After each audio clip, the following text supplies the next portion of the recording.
There's a type of drink when you compare it to other famous drinks like Coca-Cola or Pepsi, it's fairly new, but it has had a drastic growth. Even though it's not that old compared to other beverage companies, it's sitting at top 3 in the world right now.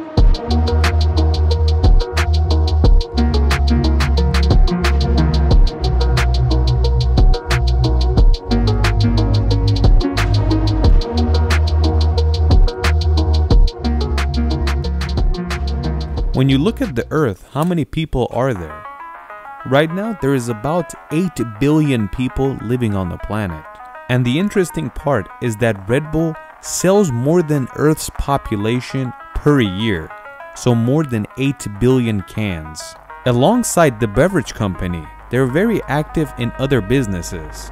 Like for example, they have 2 Formula 1 teams. Having one Formula 1 team is hard enough, but these guys have 2.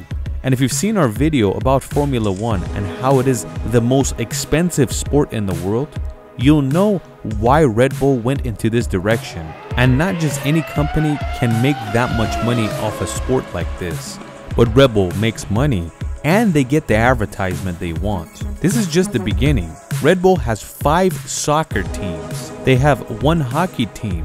And alongside all of this, they have athletes in different types of sports and genres that they sponsor. Like for example, one of the most famous athletes Red Bull sponsors is Neymar, the Brazilian star. Champions and different Olympic medalists usually get sponsored by Red Bull. Even esports gamers get sponsored by Red Bull, someone like Ninja. In simple terms, anywhere in the world where there is an audience and a certain group of people are interested in that subject, you're gonna see Red Bull in that situation because all they want is eyes on them. In simple terms, Red Bull is a genius in advertisement. But before we learn more about the company, let's learn about the beginning of the company and how a company like this was born. In the year 1982, an Austrian businessman by the name of Dietrich Mateschitz was going for a business trip to Thailand. When he got to the destination, he was extremely jet lagged and stressed out, so he was asking for a type of drink that would raise his mood. The person working behind the counter recommended this drink. The drink's name was Krating Deng, which is a drink completely made in Thailand. If you translate Krating Deng to English, it's basically a red Indian bowl, which is shortened to Red Bull. You can find these Indian bowls in Southeast Asia, especially Thailand, so it's understandable that a drink has this type of name. But let's get back to the airport and see what's going on. When Dietrich drinks this beverage, he falls in love and he can't believe how good it tastes. He tells himself that this tastes much better than any other soda we have in Europe. Just like we said, he was a businessman, so he had a business mindset. He immediately thought of a way where he can make money off this drink. He took cases of these Krating Dengs back to Austria so he can come up with new ideas. His first mission was try to find investors in Austria. Whoever he spoke to and pitched him the idea of investing in a drink business, he always got a negative answer, even though he would pitch it perfectly and tell him this would be a success in Europe. But these investors weren't interested in drink companies because the chances of bringing a no-name brand up in the drinking department is extremely hard. When Dietrich saw that nobody believed in him, he thought to himself that I'm gonna invest my own money into it. So immediately, he flies back to Thailand to speak with the CEO of Krating Deng. The CEO of the company was a man named Chalio Yuvidia. Dietrich told Yudia that I'm gonna put $500,000 of my own money and you put another $500,000, so we have $1 million to take your drink to Austria and we can start selling it in Europe. Chalio really liked the idea and he agreed to do so. They both invested $1 million together and began business. And in 1987, they opened the first Red Bull factory in Austria. When this energy drink was being sold in Austria and the Germans realized, the German government immediately banned the energy drink because they didn't know what type of chemicals was used in it. But once the energy drink was banned, This is when the young people of Germany started to get interested in the drink and begin to question, why is the government banning a drink like this? This would cause young Germans to drive hours on end to cross the border into Austria just to buy Red Bulls and take it back home. Just making Red Bulls banned in Germany made it even more famous than any banned drink ever. But Austria itself, it was very well known. But the market in Germany was a few times that, so it was much more significant. After the story began between Austria and Germany and Red Bull, other European countries began to accept this drink, and Red Bull was being sold in pretty much the entire continent soon. And when you get to the year 1994, you can find Red Bull in every European country. When Red Bull began and they were starting to get successful, they were selling 1 million cans per year, which is great for a new company that makes drinks like this. But a few years later, when you get to the year 1997 and Red Bull enters the market of the United States, everything changes. Because the American statistics make the numbers go up insanely. It went from 1 million cans per year to 1 million cans per day. You could say the American market made the Red Bull company bigger than it ever was. When this type of growth is seen in a drink company, other huge companies that produce drinking beverages get a little concerned, like Coca-Cola and Pepsi, and they fear that this thing is gonna take over. From another angle, Dietrich had its own unique methods. Like for example, instead of opening up his own factory to produce Red Bulls himself and run the factory himself with his personnel, he would rather hire a beverage company that produces different drinks. He would just tell them to put this in a can and put our label on it and take your cut. And usually, the beverage factories would accept a deal like this from Red Bull. So in this case, Dietrich can put 100% of their time on marketing. And it truly paid off.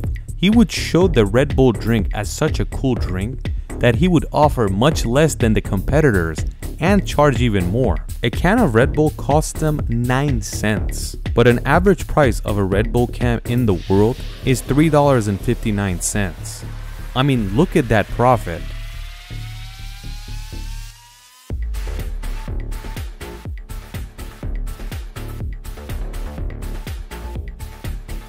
And they don't even have to worry about running a factory.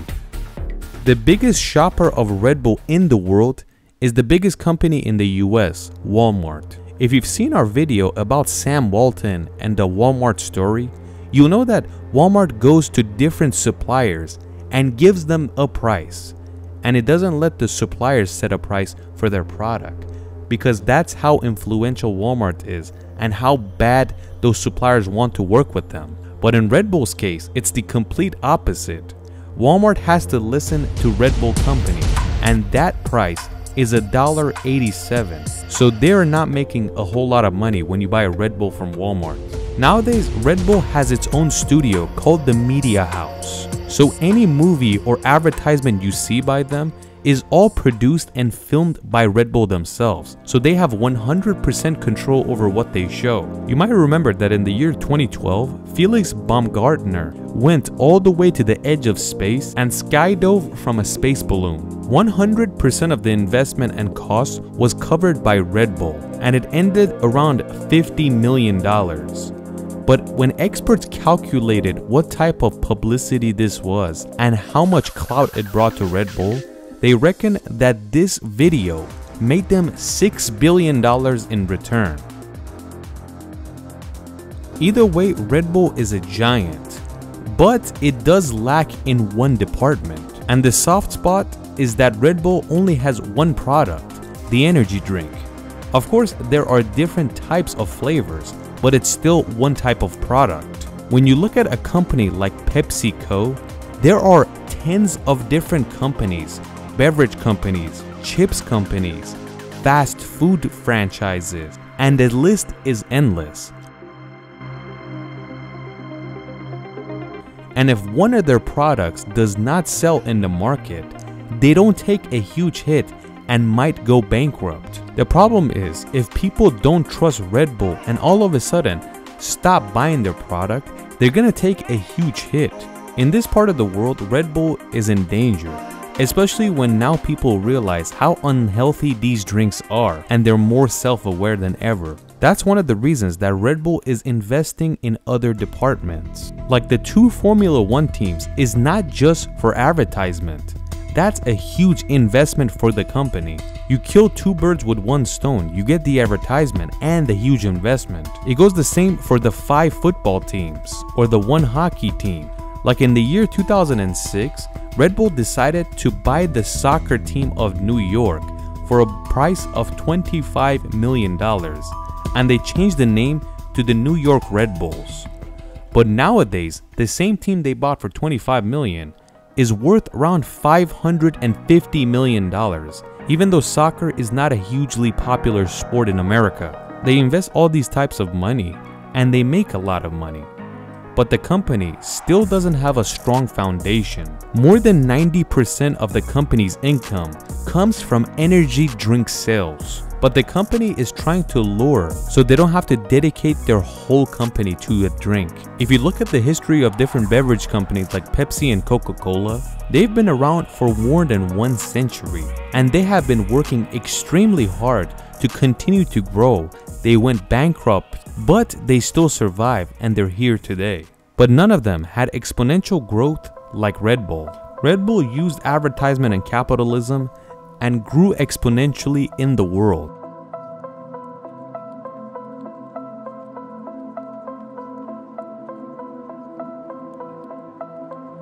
But you can't forget about the genius behind all the marketing and advertisement.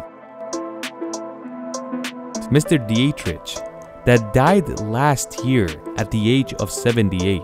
And the Red Bull company lost a very important man.